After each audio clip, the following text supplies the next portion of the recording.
As the final hobgoblin falls lifeless to the ground, a chorus of cheering erupts from beyond the walls. Stepping outside, you're greeted like conquering heroes. But it's obvious these weary townspeople are the true victors this night. Emboldened by the clash of steel, they left their hiding places to fight, armed with pitchforks, cudgels, and axes. And fight they most certainly did. A dozen hobgoblins lay bloodied and unmoving on the ground, a handful of others writhing in agony from where their limbs have been skewered, pinning them to the dirt. It's one such survivor, fear clearly writ across his features, that betrays their den, with these ruthless curs have come from. And you're quick to ask for torches and guides. Doubtless it will only be a bolt hole, but clearing it of bandits will send a message, and certainly stop any further raids this already bloody eve. The villagers quickly provide you with what you need. They're as keen as you to see this justice visited upon their tormentors. This journey is not a long one, even on foot. If the hobgoblin's words are to be believed, the bandits have been using a ruined chapel on the village outskirts to hunker down after each raid, drinking into the evening before returning to their lair the next day with the remaining spoils. Above ground, the building is little more than a broken-down shell of rotting timbers and grimy stone, offering not even the slightest hint of shelter. The villagers that accompanied you break into a chorus of swearing, angry at being led astray by the raider. But you're familiar enough with your prey to know they'll be hiding in the crypt rather than above ground.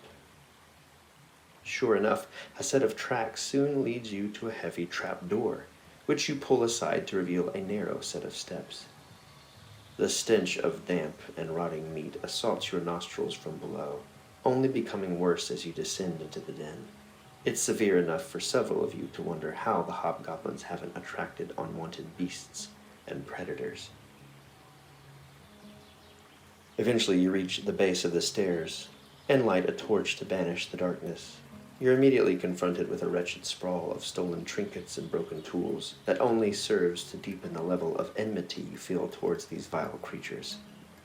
These items might not be jewels or gold, but most are doubtless precious keepsakes for the poor villagers.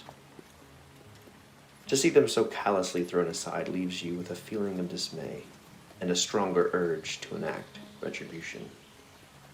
Whispers echo down the corridor, and without hint of hesitation, you step boldly forth.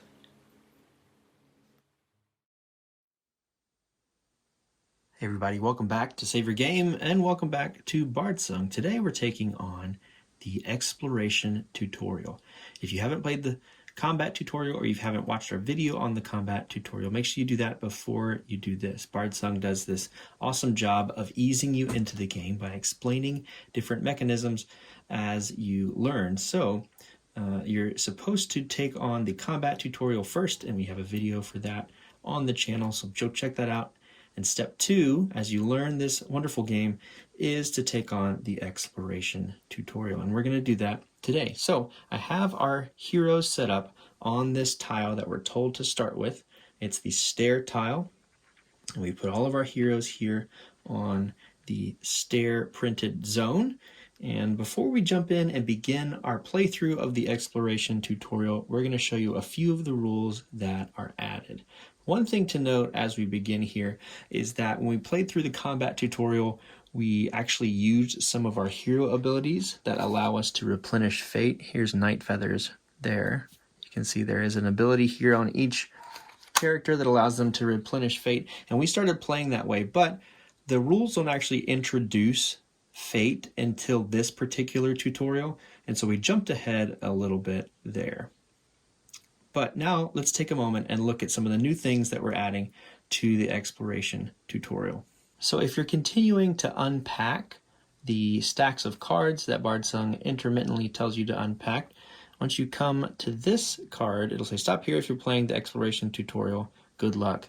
And if you do that, that means that you have picked out some of the aspect decks as well as the dungeon decks. So there are a couple of different cards in those particular decks that you'll find. This first one that you'll find here is a room card that you'll find in the room deck.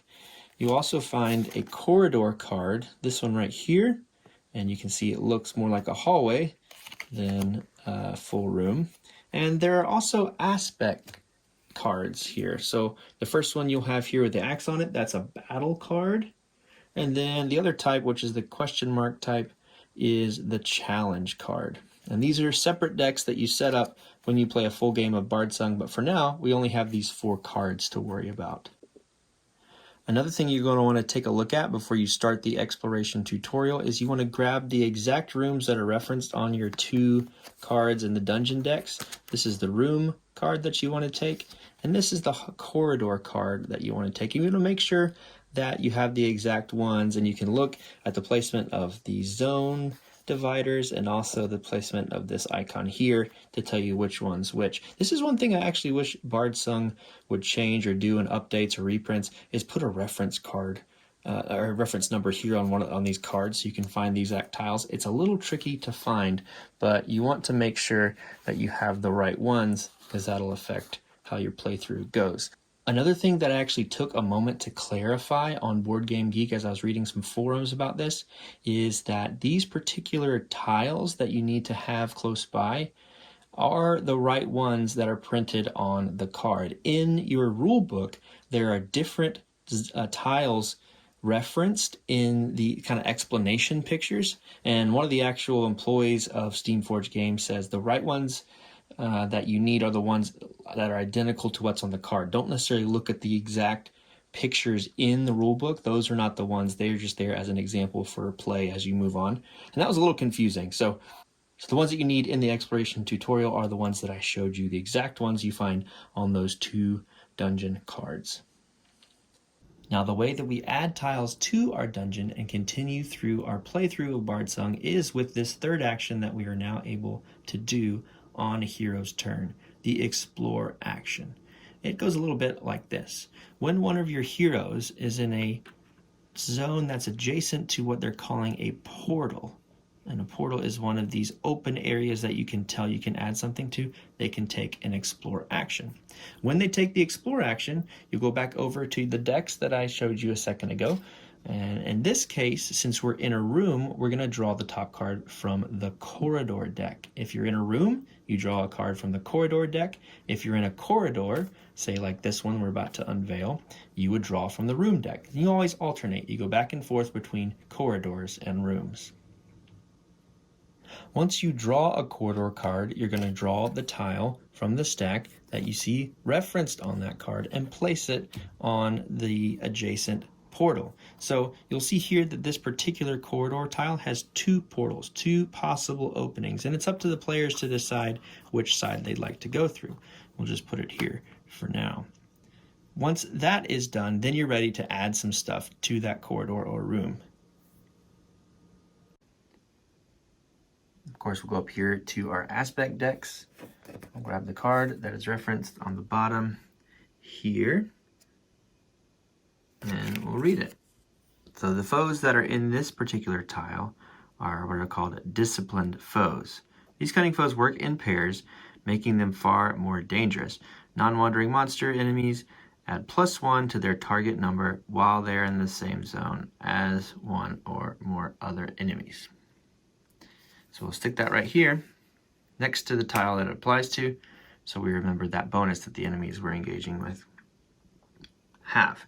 You'll notice too that down here we've got a couple more symbols to learn. So the 2 particular icons we have here on this aspect card are the sustained card icon and then the engagement card icon. And I'll read what those mean now. The card is placed next to the tile indicated in the text if you see the sustained icon. The rules on the card are constantly in effect until the card is discarded or till the end of the encounter. And for the engagement card, this symbol always appears in addition to one of the symbols above. It indicates that the card is discarded if all the enemy cards are removed from the marching order. So as soon as we take out these disciplined foes, then this card will go away. Now the other icons you'll find on aspect cards are the immediate symbol and also the delayed symbol. The immediate symbol, as it says here, is resolved immediately and then the card is discarded. And the delayed symbol is a card that will be placed at the end of the marching order on the track showing the hourglass. But we won't see those in this particular tutorial. One thing also that has been added for the exploration tutorial is that these tokens can be used to empower a roll. And what you do is you expend one of the tokens like so, turning it over to its grayed out side, and then you can grab a D4, which is the triangle dice over here, and add it to one attack roll, making it all the more powerful. So I've rolled back the scenario a little bit here, and we'll begin playing because we've pretty much covered a lot of the things that are added for this tutorial. The things that come up while we play we'll go over mid-turn, but I didn't want to do too much without going ahead and playing because I thought it might be a little bit redundant. But one thing I did want to point out to us here at the beginning before we get started and actually playing through the tutorial is that we're going to see a different enemy type in the Brute. We know he's coming because we've seen it on the combat aspect card of this particular dungeon, and this is what's called a complex card, which is really interesting, and I thought I'd explain it before we get going. So the first thing you'll note is that the target number of the Brute increases when it gets over here to the heat up side. Another thing you'll notice is that when we get to the grit section, we'll see this icon that looks like a card being flipped over. That's how we get to the other side of this card. We have to deal 2 wounds, which is typical to an enemy, but instead of killing him, like it was the case with the brigands in the combat tutorial, and would be the case if we were looking at the heat up side in the marching order, we just flip this card over. So you have to deal a total of 4 wounds to completely take out the Brute. He is a goblinoid. We're used to this symbol. Another symbol you'll notice over here is his behavior trait symbol. Is the same as the brigand, but if we're fighting him in his first phase, you'll see that that symbol is not the same as the brigand, which we've seen before. It is what's called a disciplined behavior trait, and we'll see that when he comes up in a moment. He's also got some special text here that makes him a little more interesting to fight. Perhaps the last thing we should mention here is this symbol up here by the target number. That is a couple of swords crossed with a plus on them, and that means he's physically resistant. So when we try to hit him with a physical melee attack, he is going to give us disadvantage on that particular attack. So he's a little trickier to fight. That mixed with the aspect card we saw a moment ago will make that first corridor pretty interesting. Without further ado, let's go ahead and get into it and play that out. So here we go. We've got our 3 heroes set up. We've got their ability cards over here. None of our stats have changed. None of our special abilities to resolve fate have changed. And we have them all here. And what is the opening tile of the dungeon? They're all starting on that first space, which has 3 steps on it. And we've got the marching order dealt here. So first up, we have Wild Shell, we have Night Feather, and then we have Stoneheart. So let's go ahead and take Wild Shell's turn.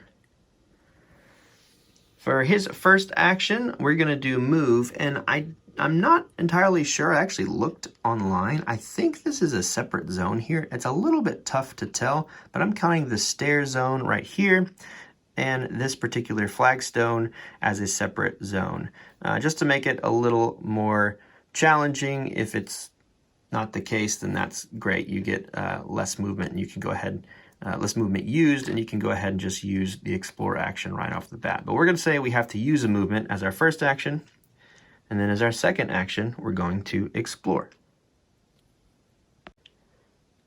So as we know, since we're in a room tile, we draw a card from the corridor dungeon deck. And let's do that now. And it shouldn't be a surprise because we're in a tutorial and the dungeon decks are pretty small.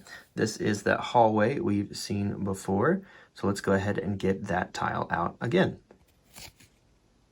Okay, so we've put the tile out, and now we know we have to put out some enemies and draw that card that we read just a moment ago. We've put the tile this way, as it says the heroes can choose whichever way they want to, just so that brute character that we've seen is a little bit farther away from us. So let's go ahead and grab the minis for that. Here's the brute. He looks pretty great. We're going to put him back here, as his symbol suggests, up over there. And then we get our old friend, the brigand. Then we'll put him there. So let's go ahead and grab that combat aspect card right here, because we know that's one we need to look at. It's up over here, and we'll read it just again, just to remind us what it does. This is disciplined foes. So these are cunning foes who work in pairs. They're making them far more dangerous. Non-wandering monsters add +1 to their target number while in the same zone as one or more other enemies. So these guys are a little trickier to hit if they end up getting in the same spot. And it's pretty likely because there's only 2 zones here in this corridor. And just as a reminder, the icons on the bottom of this particular aspect card are the sustained icon, meaning we put it next to the tile we drew it for, and the engagement icon, meaning we discard it after all the enemies we drew this card for are gone. And let me actually clarify, this does pertain to these 2 enemies, and once they are gone, we will discard this card in this particular instance. But the rules clarify that this engagement cards goes away when all enemy cards are removed from the marching order. So if you have more enemies in your larger dungeons throughout the campaign, then you would keep that card in play, even if the particular tile you drew it for is clear of enemies. Once you have placed the tile, and you have put out enemies if you need to, as well as drawn an aspect card for a newly placed tile, then if there are enemies on the board, which there are now, that are not represented within the marching order, the round automatically ends, and we have to reshuffle the marching order with the newly placed enemies cards. So there's a chance here that our heroes will get to go again. So let's see if that happens. Okay, so here's the new marching order as it stands. We lucked out. We got our heroes to go first. Let's read the special ability of the Brute card, and then we'll take a look at his particular behavior trait icons card as well. He has a defensive line. This enemy and other goblin enemies, which the brigand is, we know that because of this little goblin head with the pointy ears, kind of looks like Dobby. If they're in the same zone, they can't suffer more than 1 wound from a single attack. So he's pretty strong, pretty tanky. And we have what are, I believe, sergeant stripes here in this particular icon, which means he's a disciplined enemy. Our brigand is ferocious, as he was last time, but our disciplined behavior card allows him to do a few different things on his turn. We'll see what he does here when he gets to go towards the end of the round. Okay, so first up in the marching order is Stoneheart.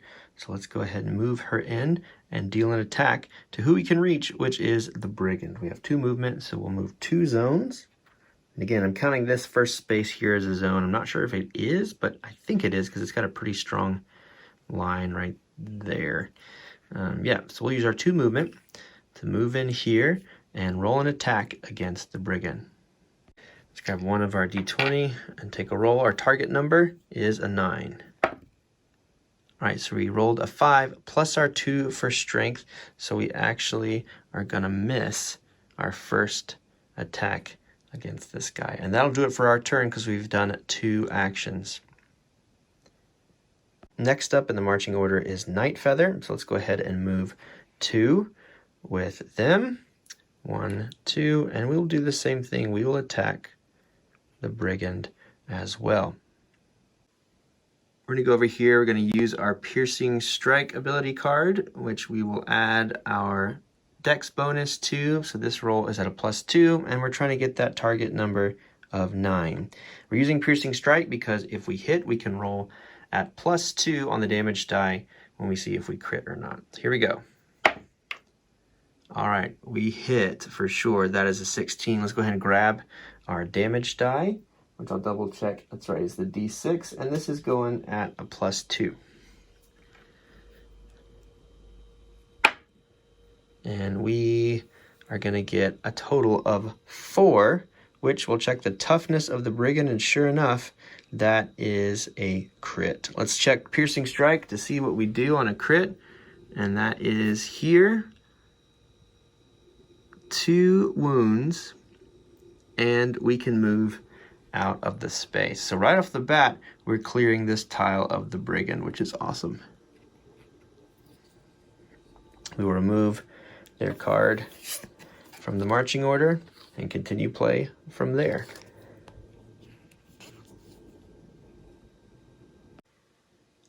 Forgot that as part of the attack profile for the piercing strike for Night Feather, we can dodge, which means we can move a space away, which we did. We backed up from this space, trying to get as far away as we can from the brute.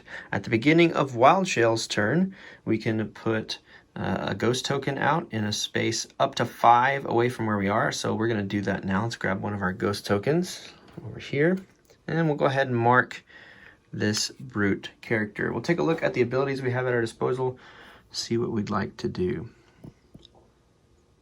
So we can curse, which adds a modifier to an enemy, or we could poltergeist. We do have range up to 2 with the wild shell, and I think we will do that. I think we will try to curse because those those like modifier tokens are really helpful against a big beefy guy like that. So let's do that. All right, so we're changing our enemy's target here. We are up to 2 away, just so we check our range is right. We're 2 zones away, and we're trying to hit a target number of 8. And this is a ranged attack. It's not a physical attack, so we don't necessarily have to roll at disadvantage.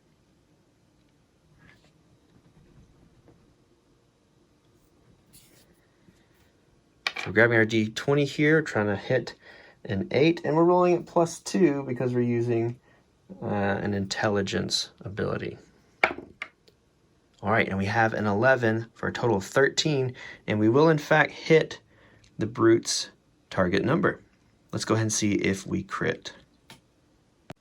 So our damage die for Wild Shell is a D4. Even if we max out the roll there, we can't crit the brute because their toughness is 6. So that's going to be really tough to do without any kind of additives at all. So we won't even roll that. But what we do get to do is if we hit an enemy with a condition token, we hit an enemy so we can put a condition token on him. I was thinking about the Soul Seer ability, which allows us to replenish fate, but we don't have the token on him yet, so that wouldn't count. And also, we haven't used any fate yet. So let's go ahead and pick a condition to put on the brute. And I think we'll put Bane so we can get in there with our physical characters, which do a lot more damage, and just do a straight roll. Because we have disadvantage because physically resilient, Bane would give us advantage. So we're just going to call that a straight roll if we're able to get Stone Art in there.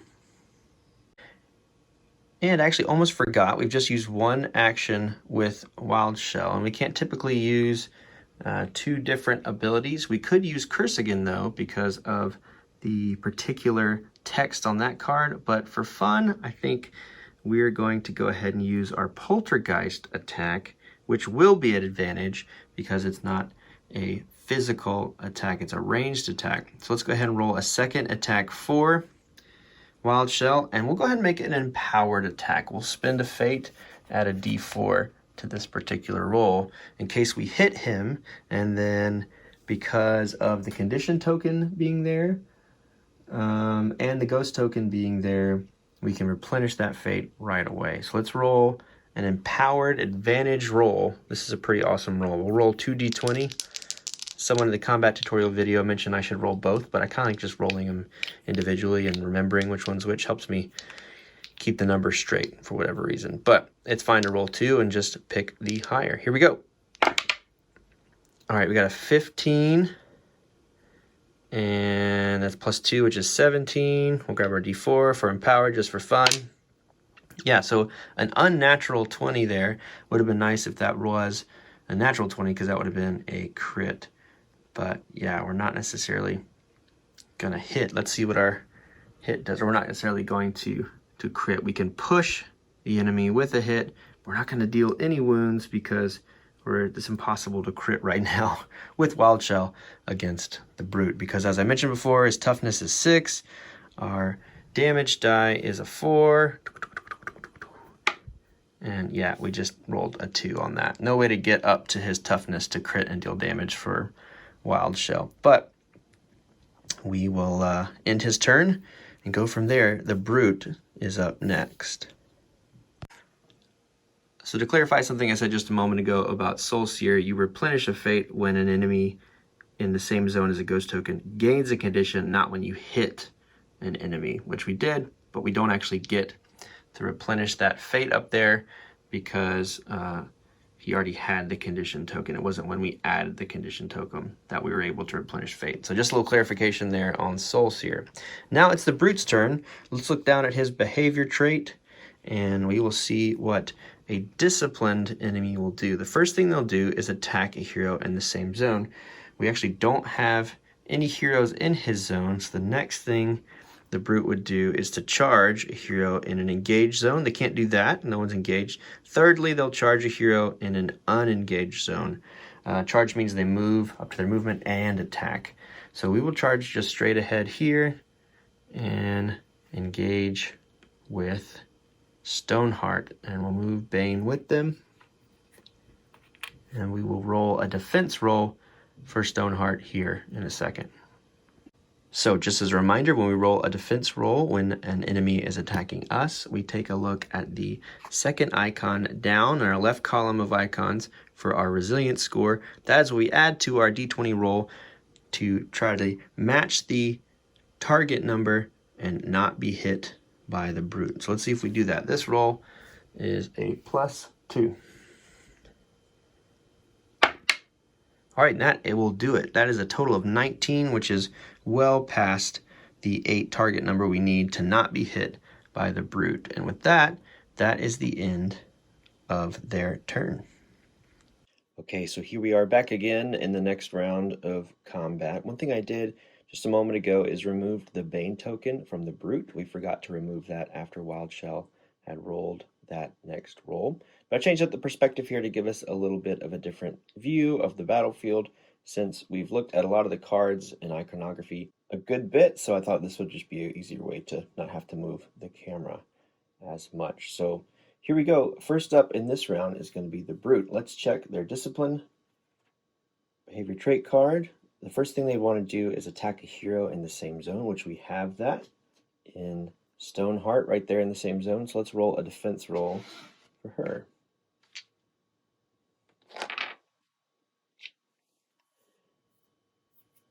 Again, her resilience is a 2.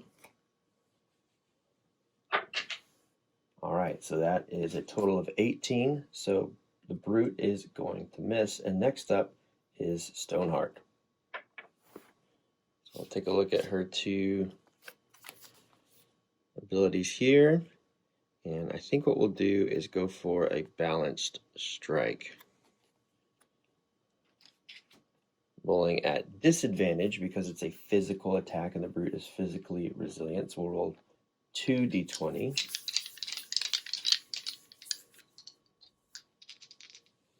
Let's see what we get here.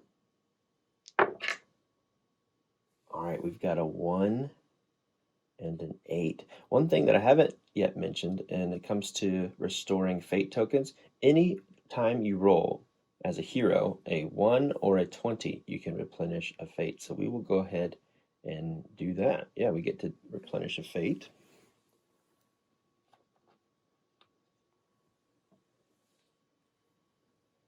And I think we'll just do our next ability, because we can't do the same ability twice. Curse from Wild Shell is, of course, the exception there. So let's do our next ability, which is a backswing, which costs us a fate token. And what we'll do is we'll actually expend another one to make our roll empowered. So we'll spend 2 fate tokens, one to use backswing and the other to empower the disadvantaged roll.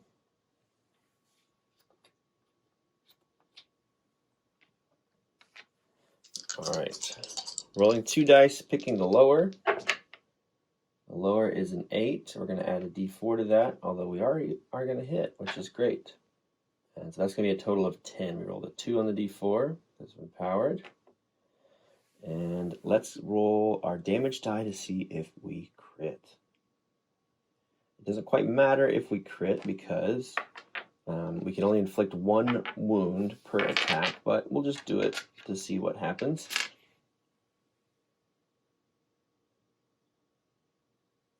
Here we go.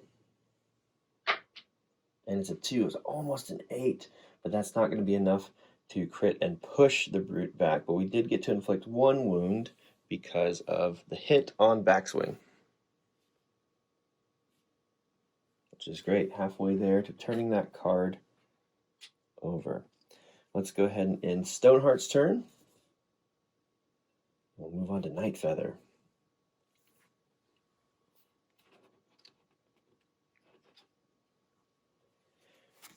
Night Feather, as we know, has 2 abilities at their disposal, a taunt and a piercing strike. I say we go ahead and use piercing strike.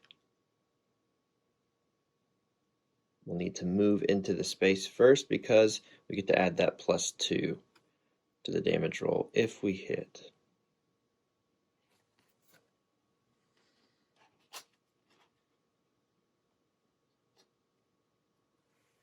So we'll use 1 point of movement to hop into here. We'll roll an attack. +2. I believe I forgot to add my +2 for strength from Stoneheart, which is okay. We hit anyway on that second hit, but I think, yeah, on a 1 the first time through, we wouldn't have hit anyway, so it's all good. So here is a +2 roll from Night Feather. Ooh.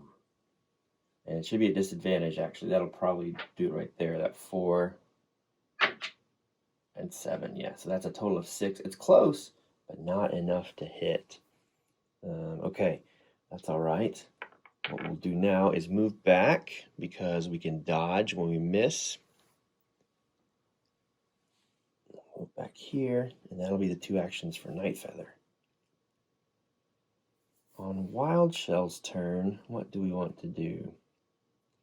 We'll move Ghost Token at the top of our turn, but we'll replace it right there, and we'll go ahead and try to curse so we can get Bane back on that guy. So let's do a ranged attack here with Wild Shell, not at disadvantage, and +2. Okay, so that'll hit. That is a 13, and we get to inflict a token again. We'll put Bane back on.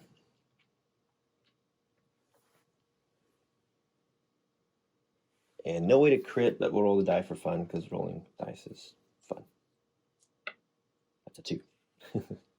We also know because of Soul Seer, the ability on Wild Shell's card, that if we inflict a condition upon an enemy in a zone with a ghost token, we get to replenish fate, which we'll do now.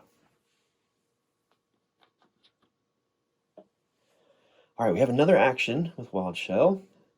I don't want to expend that token, and you can actually just save not save an action, but just forego using a second action if you don't want to. We'll just use Wild Shell's first action to inflict that curse, that Bane token, and then we'll end it there so we can use that advantage token later.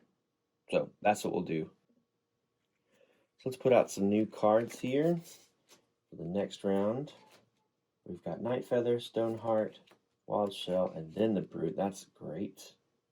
Folks get to go first. It's a little tricky to put out these cards when the enemy card is two-sided. You kind of know where he is. So I try to just look away as I shuffle them. All right, first up is Night Feather. And I think we're going to do our old bread and butter tactic here with him, which is just jump in, do a piercing strike to get +2 on the damage roll, and then jump back. So this will just be a straight roll, no disadvantage here.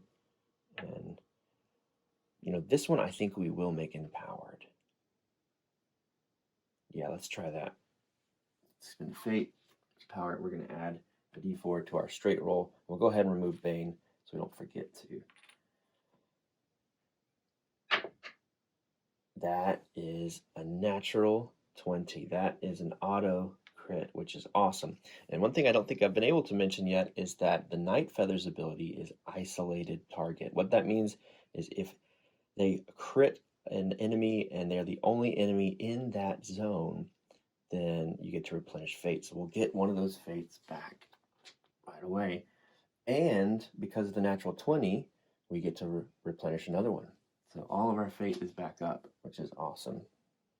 Okay, so that's a hit, which allows us to dodge because of piercing strike. But now we get to see if we, well, no, sorry, we don't get to roll because we auto crit.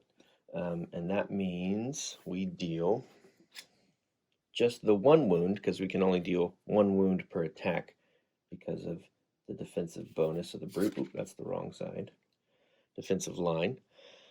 And now we'll flip the card over because we have that second token. Once we meet the grit of one side, we remove the tokens and we'll flip it over. And there you go. You'll notice now on the brute card, the toughness has increased, but our grit has lowered. So it's a little easier to crit him now. It's like he's enraged and he's being less cautious, and he's no longer physically resilient. So we're not at disadvantage on physical strikes, which is good news for us. So that'll be it for Nightfeather. All right, so Stoneheart is up now. Let's go ahead and roll, and let's make it empowered so we can hopefully take out this brute right now.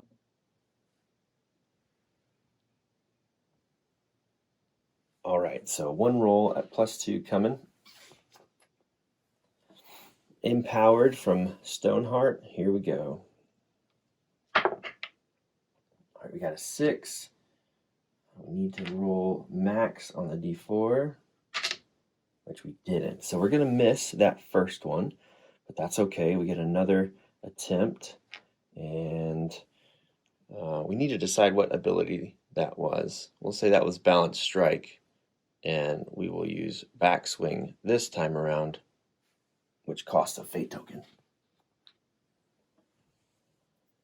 All right, next up, second roll, +2. All right, that'll do it there. That is a total of 17, which allows us to inflict another wound on the brute. And that'll be it for Stoneheart's turn.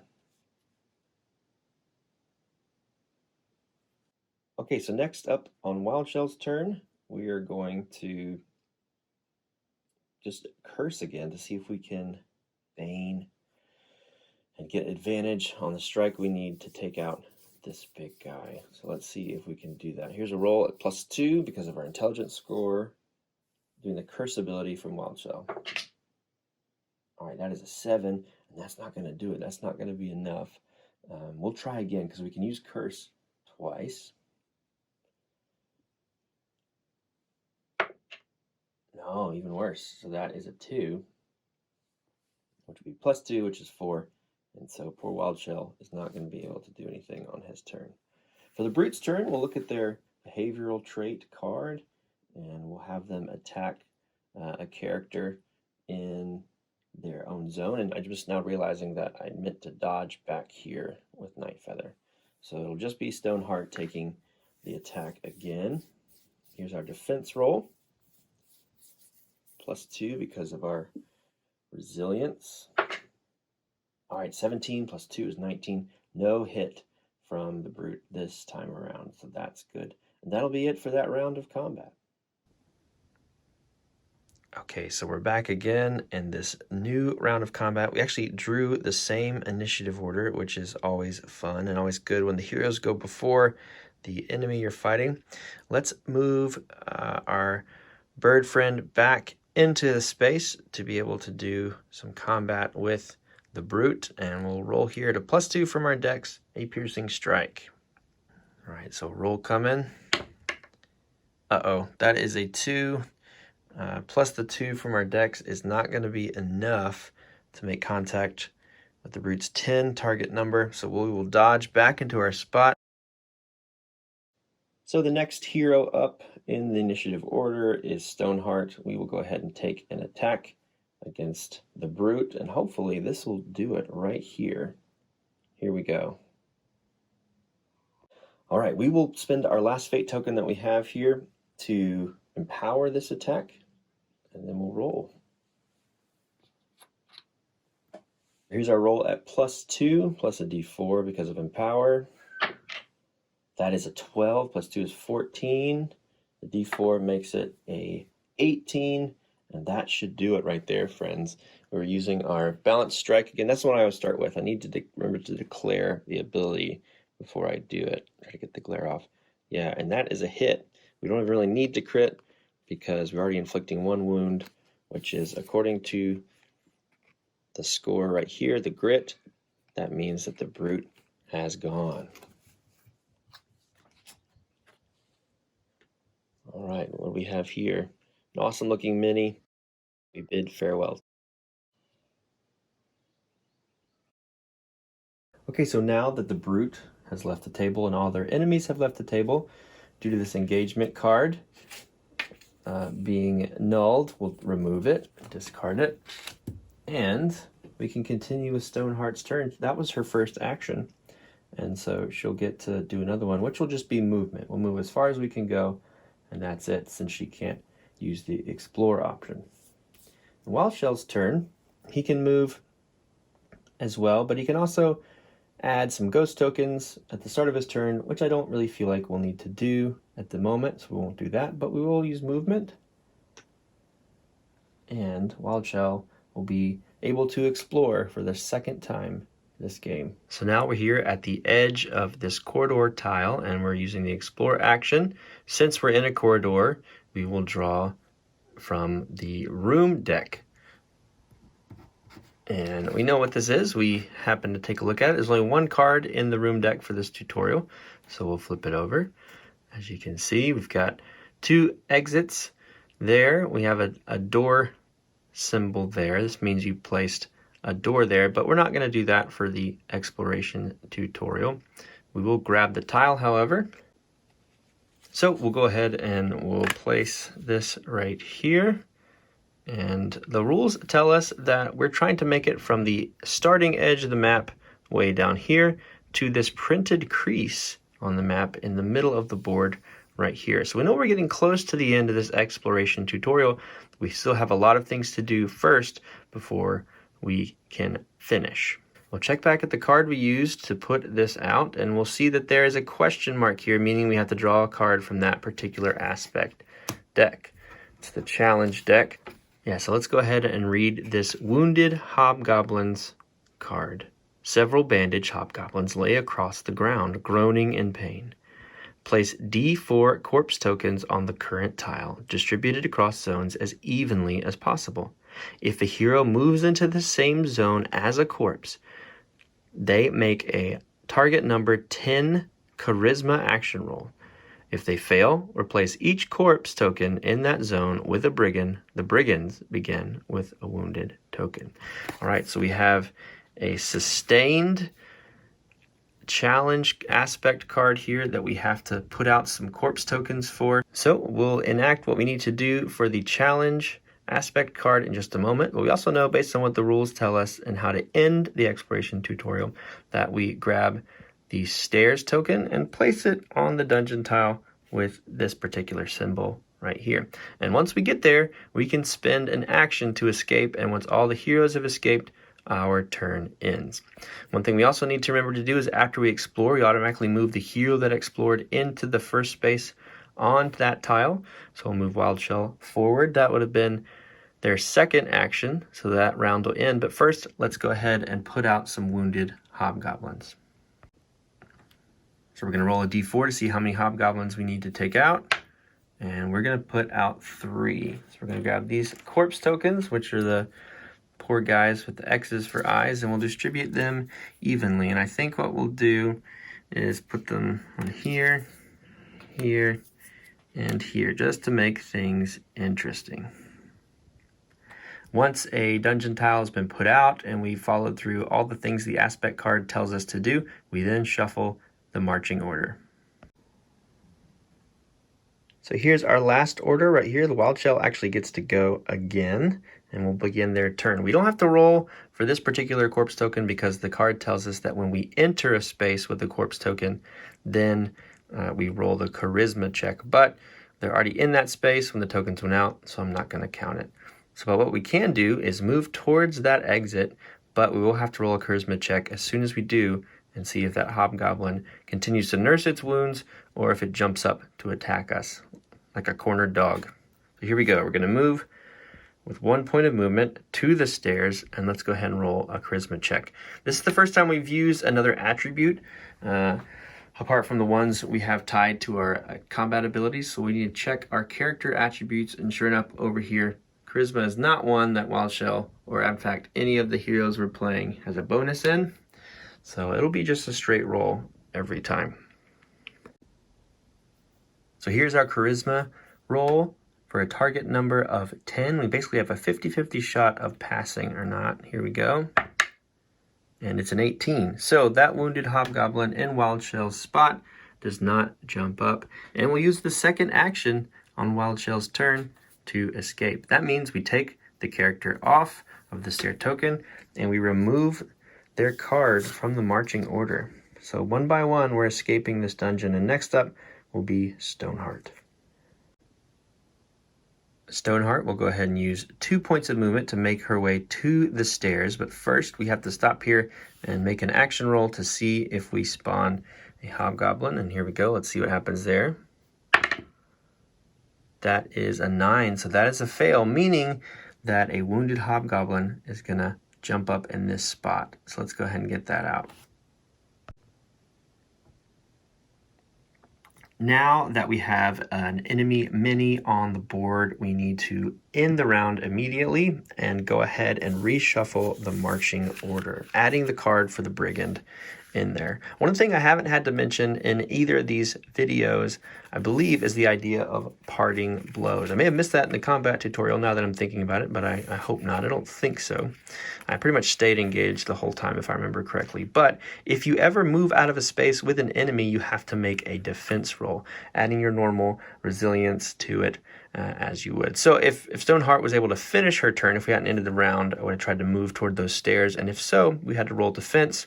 If we would have gotten to the target number of the brigand, we would have been able to leave the space. But if we didn't make that roll, we'd have to stay where we were. And if you're outnumbered, meaning there are more enemies than heroes in the space, then that roll is at disadvantage. But if you are able to be in a space with other heroes, then you would get advantage on your parting blow defense roll.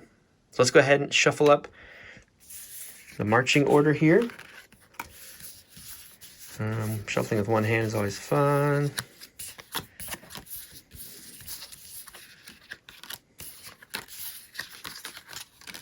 All right, first up, we're going to get the brigand to go, then Stoneheart, then Nightfeather. So our old familiar enemy, the brigand, is here, and he has the ferocious behavior trait, so we'll check that card. The first thing he'll want to do is attack a hero in the same zone, and sure enough, Stoneheart is still there in that zone with him, so we'll make a defense roll, adding our resilience score as we would in a parting blow. So here we go.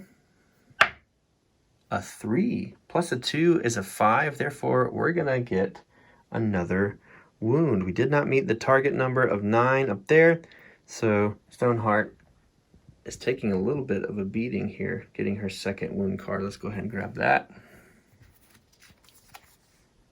Put it over here with the other one. And that will be it for our lone brigand at the time. If we spawn any more, they'll just share the same initiative card and we won't have to end the round and reshuffle. But now it's up to Stoneheart. It's her turn. I'm wondering if we go ahead and try to take this guy out, because he already got a wound. We'd have to do a parting blow to leave the space.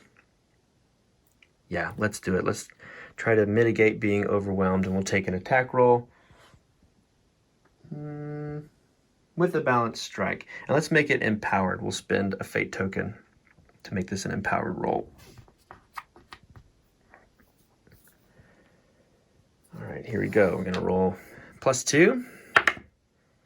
All right, so that makes that a 16 plus a D4, an 18 total, which is double the target number. So that is going to hit for sure.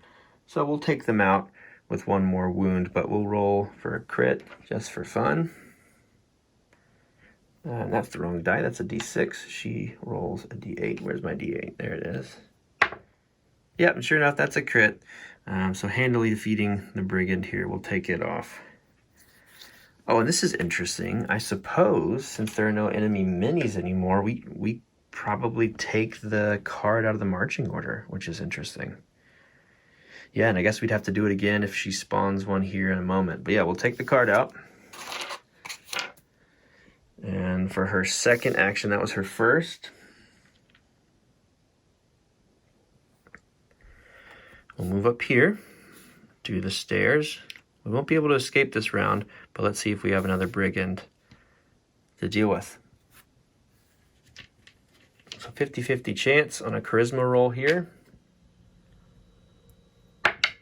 And it's 11, so no wounded hobgoblin spawns. In fact, they'll just sit there nursing their wounds. And that'll be it for Stoneheart. So here on Night Feather's turn, we are so far away because we kept dodging backwards. I think we're just going to do double movement. You can use the movement action twice, and that'll give us the 4 spaces we need, the 4 zones, I should say, to get all the way up to the stairs, but we will have to make that charisma check as well to see if another wounded hobgoblin will pop up in our space because we're entering a space with a corpse token. Let's go ahead and make that roll. So no bonus again for Night Feather, but we have a 50-50 shot because we have to meet a 10.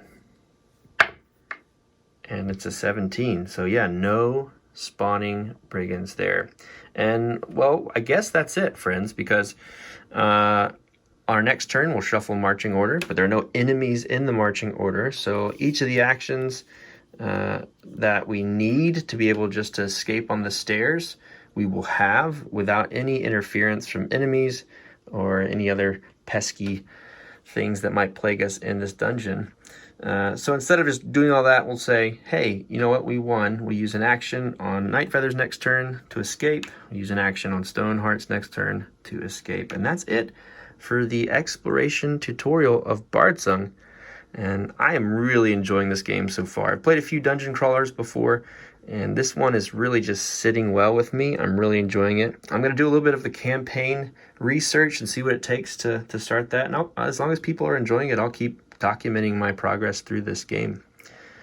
And yeah, I really appreciate all the love on the first video and hope this one is just as informative and helpful for those who are trying to learn this game like I am and get into it. One thing I'll do when I do some campaign setup is probably pick some different heroes. I have so many. In fact, I've set aside the ranger guy, I can't remember, Pathseeker, and then Glade Strider is the centaur guy over there. And those characters look really interesting to me. I might try to play a campaign with them. And I just love the turtle so much that I'll probably just play with that. But we'll see. We'll see how that goes. But yeah, leave a like and a comment if you'd like to see more of me playing through Bardsung. There's so much content in this game. We could play it for a long time. In fact, Gloomhaven is jealous. It's just creeping over there in the background. This is taken center stage for me. I'm going to peek through the rules here in just a second. Add any quick asides that I need to for things I didn't get to explain or things that I thought I may have missed. And if you have any as well, please leave them in the comments. I really appreciate people creating a learning environment on my videos and where we can help each other out. So if you find any other things that I may have missed or overlooked, please let me know about them. But yeah, one thing I'm interested in, I just peeked at the rules a moment ago, and that is this phrase of action roll throws me off a little bit. I feel like I have to use one of my actions to do the roll because it's in the title. But the actions a hero use on its turn are move, attack, or explore. So it seems to me, and I haven't played it this way, as if an action roll is not an actual action. But I'm going to do some research on that and maybe make an amendment. I'll definitely add it to the description of these videos as we get through. But yeah, again, really enjoyed Bardsung so far. Really enjoyed both tutorials. I think it's awesome to learn this way, and I'm sure it's going to get much harder to juggle everything as you throw in bigger dungeons, more enemy types, but boy, am I excited about it. But yeah, again, thank you so much. It really means a lot for people sticking around and hanging out with a small YouTuber and enjoying board games together. It's really nice. So stick around, and I'd love to do some more stuff if you're enjoying it. And until then, we'll see you next time. Bye.